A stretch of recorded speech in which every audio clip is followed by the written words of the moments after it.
আসসালামু আলাইকুম। এখন শুনবেন সংবাদ শিরোনাম। তেহরানে ব্যাপক অভিযান চালাচ্ছে ইসরায়েল যুক্তরাষ্ট্র। হরমুজ প্রণালীতে তেলবাহী ট্যাঙ্কারে ইরানের পাল্টা হামলা, মিত্র দেশের মার্কিন ঘাঁটি ও রাডার ধ্বংস।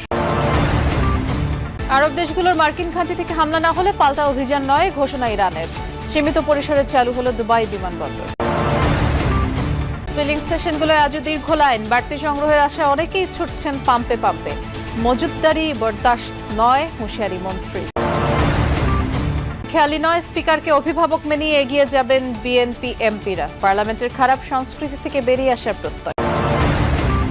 নরসিংদীর পলাশ উপজেলার স্বাস্থ্য কমপ্লেক্সে স্বাস্থ্যমন্ত্রীর ঝটিকা সফর, চিকিৎসক ও স্টাফ অনুপস্থিত থাকায় ক্ষোভ, করতে হবে জবাবদিহি। এতক্ষণ শুনছিলেন সংবাদ শিরোনাম, এবার বিস্তারিত।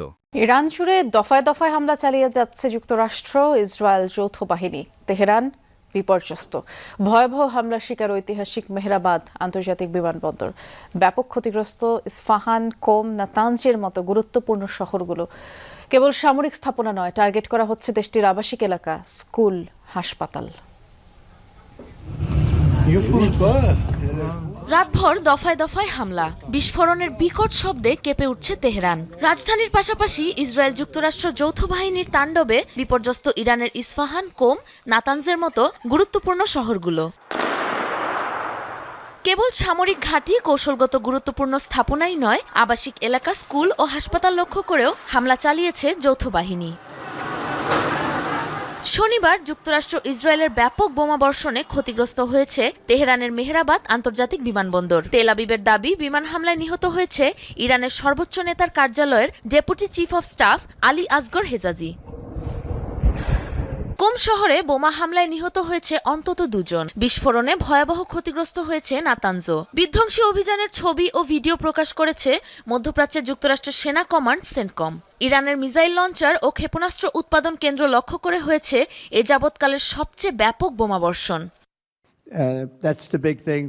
চলমান যুদ্ধে খুবই ভালো অবস্থানে রয়েছি আমরা। তাদের সেনা, নৌ ও বিমান 3 বাহিনী ধ্বংস হয়েছে। যোগাযোগ ব্যবস্থা বিচ্ছিন্ন, তার উপর তাদের নেতারাও নেই। তাদের 32টি জাহাজের সবগুলোই পানির নিচে। ইরানের প্রথম 2 স্তরের সব গুরুত্বপূর্ণ নেতাকে হত্যা করা হয়েছে, এমন দাবি মার্কিন প্রেসিডেন্টের। জানান, বিনা শর্তে আত্মসমর্পণ ছাড়া আর কোনো পথ খোলা নেই তেহরানের। একদল অসুস্থ মানসিকতার নেতাদের জন্য অনেক মানুষ মারা যাচ্ছিল, অনেকের জীবন বিপর্যস্ত হয়ে যাচ্ছিল। আমাদের সামনে 2টো পথ ছিল, হয় এই পরিস্থিতি বছরের পর বছর সহ্য করা, না হয় এর বিরুদ্ধে ব্যবস্থা নেয়া। আমরা ব্যবস্থা নিয়েছি। বিশেষ করে ইরানের পারমাণবিক সক্ষমতা গুঁড়িয়ে দেওয়ার জন্য আমাদের সেনাবাহিনীর উপর গর্বিত আমি।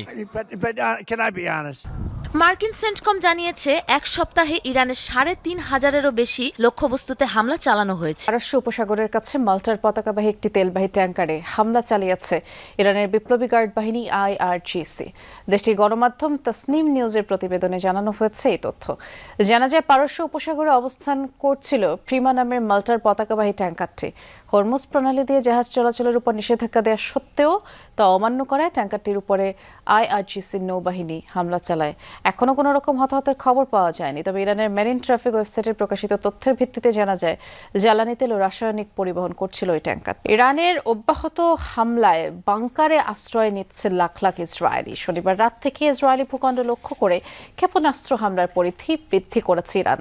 তেল আবিব, হাইফা সহ বিভিন্ন অঞ্চলে বসবাসরত ইসরায়েলিরা এখন নিরাপদ আশ্রয়ের খোঁজে ছুটছে।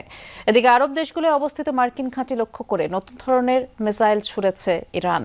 বাহরাইন, কাতার, সৌদি আরবের দাবি, আকাশ প্রতিরক্ষা ব্যবস্থা ব্যবহার করেই ধ্বংস করা হয়েছে বেশ কিছু মিসাইল।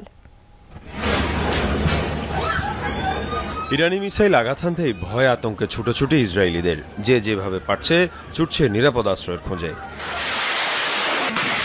আয়রন ডোম কিংবা ডেভিড স্লিংয়ের মতো আকাশ প্রতিরক্ষা ব্যবস্থাও ঠেকাতে ব্যর্থ হচ্ছে ইরানের মিসাইল। আবাসিক এলাকা সহ কৌশলগত অবস্থানে আছড়ে পড়ছে একের পর এক ক্ষেপণাস্ত্র। শনিবার নতুন করে হামলার পরিধি বাড়ায় তেহরান। নতুন ধরনের মিসাইল দিয়ে চালানো হয় হামলা। ধারণা করা হচ্ছে এখন পর্যন্ত 200-র বেশি মিসাইল ছোড়া হয়েছে। বাংকারে স্থান সংকুলন না হয় বিভিন্ন স্থাপনার আন্ডারগ্রাউন্ডে আশ্রয় নিচ্ছে ইসরায়েলিরা। প্রাণ বাঁচানোর তাগিদে সেখানে অবস্থান করতে বাধ্য হচ্ছে তারা। এদিকে শুক্রবারের ব্যাপক ক্ষয়ক্ষতির পর শনিবারও বিস্ফোরণ হয়েছে জেরুজালেমে। এর পাশাপাশি তেল আবিব এবং হাইফাতেও আঘাত হানে মিসাইল। শুধু ইসরায়েলি নয়, আরব দেশগুলো থাকা মার্কিন ঘাঁটি লক্ষ্য করেও হামলা জোরদার করেছে ইরান। আরব দেশগুলোর মধ্যে সবচেয়ে বড় হামলা হয়েছে ইরাকে। টার্গেট করা হয় একাধিক তেল ক্ষেত্র। বসরায় যুক্তরাষ্ট্রসহ বিভিন্ন বিদেশি তেল কোম্পানির কর্মীদের আবাসিক স্থাপনা লক্ষ্য করে হামলা হয়। ধ্বংস করা হয়েছে সংযুক্ত আরব আমিরাত ও জর্ডানে থার্ড রাডার। কাতারের মার্কিন ঘাঁটিতে থাকা FS-132 রাডার ক্ষতিগ্রস্ত হয়েছে ইরানের হামলায়। ইসরায়েল যুক্তরাষ্ট্রের যৌথ হামলার মধ্যেই মধ্যপ্রাচ্যের দেশগুলোর সাথে সমঝোতার আভাস দিল ইরান। প্রতিবেশীদের উপরে হামলায় দুঃখ প্রকাশ করেছেন প্রেসিডেন্ট মাসুদ পেজেশকিয়ান। তিনি বলেন, এসব দেশে অবস্থিত মার্কিন ঘাঁটি থেকে হামলা না হলে আর পাল্টা হামলা চালাবে না তেহরান। এই ঘোষণার পর মধ্যপ্রাচ্যের পরিস্থিতি স্বাভাবিক দাবি করে নাগরিকদের বার্তা পাঠিয়েছে কাতারের স্বরাষ্ট্র মন্ত্রণালয়। সীমিত পরিসরে দুবাই ও আবুধাবি থেকে বিমান চলাচলের অনুমতিও দিয়েছে সংযুক্ত আরব আমিরাত। এক সপ্তাহ ধরে এভাবেই মধ্যপ্রাচ্যের বিভিন্ন দেশে মিসাইল আর ড্রোন হামলা চালিয়ে আসছে ইরান। হামলা হয়েছে এয়ারপোর্ট, জ্বালানি আর আবাসিক হোটেল সহ বিভিন্ন স্থাপনায়। বিপর্যস্ত হয়ে পড়েছে সেখানকার জনজীবন। তবে শনিবার হঠাৎই নিজেদের অবস্থান পরিবর্তনের ঘোষণা দেয় তেহরান। ইরানের প্রেসিডেন্ট মাসুদ পেজেশকিয়ান জানান, আরব দেশগুলোতে হামলার কোনো অভিপ্রায় ছিল না দেশটির। সৌদি আরব, কাতার আর বাহরাইন সহ মধ্যপ্রাচ্যের বিভিন্ন দেশে থাকা মার্কিন ঘাঁটি লক্ষ্য ছিল বলে জানান তিনি। প্রতিবেশী দেশগুলোয় হামলার জন্য ক্ষমাও চান ইরানি প্রেসিডেন্ট। আমি ইরানের পক্ষ থেকে এবং ব্যক্তিগতভাবে আমার প্রতিবেশী দেশগুলোর কাছে ক্ষমা চাই। তবে দেশগুলোর ভূখণ্ড থেকে ইরানের ওপর আর হামলা না হলে আমরাও আর আক্রমণ করব না। গতকাল ইন্টারিম কাউন্সিলের বৈঠকে এমনটাই সিদ্ধান্ত হয়েছে। এদিকে ইরানের প্রেসিডেন্টের এমন বক্তব্য প্রকাশ হতে না হতেই মধ্যপ্রাচ্যের অন্যান্য দেশগুলো থেকে আসতে থাকে ইতিবাচক সংকেত। মধ্যপ্রাচ্যের পরিস্থিতি এখন স্বাভাবিক দাবি করে নাগরিকদের মুঠোফোনে বার্তা পাঠিয়েছে কাতারের স্বরাষ্ট্র মন্ত্রণালয়। কাতারের জনগণের আর আতঙ্কিত হওয়ার কারণ নেই বলেও জানানো হয় খুদে বার্তায়। সীমিত পরিসরে দুবাই আর আবুধাবির বিমানবন্দর দিয়ে বিমান চলাচলের অনুমতি দিয়েছে আরব আমিরাত সরকার। আন্তর্জাতিক বিভিন্ন গণমাধ্যম বলছে, এখনও ইরানে হামলা অব্যাহত রেখেছে যুক্তরাষ্ট্র, ইসরায়েল। ওয়াশিংটনের নিঃশর্ত আত্মসমর্পণের আহ্বান প্রত্যাখ্যান করেছে তেহরান। দেশে জ্বালানি তেলের পর্যাপ্ত মজুদ আছে। সরকারের পক্ষ থেকে বারবার নিশ্চয়তার পরও পাম্পগুলোতে তেল সংগ্রহে মানুষের হুড়োহুড়ি বাড়ছে। রাজধানীর প্রতিটা পাম্পেই ব্যাপক চাপ দেখা গেছে। দীর্ঘ সময় লাইনে দাঁড়িয়ে চাহিদা অনুযায়ী তেল না পাওয়ায় অনেকেই ক্ষুব্ধ। পাম্প কর্তৃপক্ষ বলছে, তেলের পর্যাপ্ত মজুদ থাকলেও গত দুদিনে কয়েক গুণ বিক্রি বেড়েছে। ভোর থেকেই জ্বালানি তেলের জন্য পাম্পগুলোতে দীর্ঘ লাইন। বেলা বাড়ার সাথে সাথে লাইনের শেষ খুঁজে পাওয়া দায়।